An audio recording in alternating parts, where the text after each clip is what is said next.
তানিয়া হ্যাঁ বাবা। মা শোনো, আমি একটু বাগানে যাইতাছি।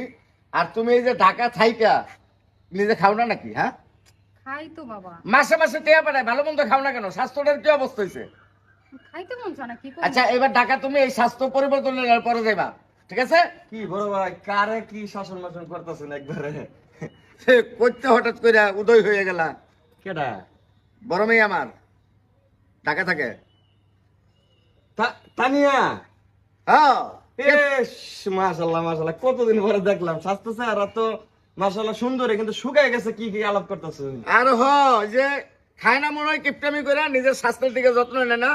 আমি একটা কথা কই তানিয়া, কাকা যে টিয়া পয়সা তোমার লাগে পাড়া, এই টিয়া দিয়ে তুমি যে খালি এই সাজুগুজু কিনবা, এটা কিন্তু না, খায়া কিন্তু স্বাস্থ্যটা ঠিক রাখুন লাগবে, কথা বুঝছো?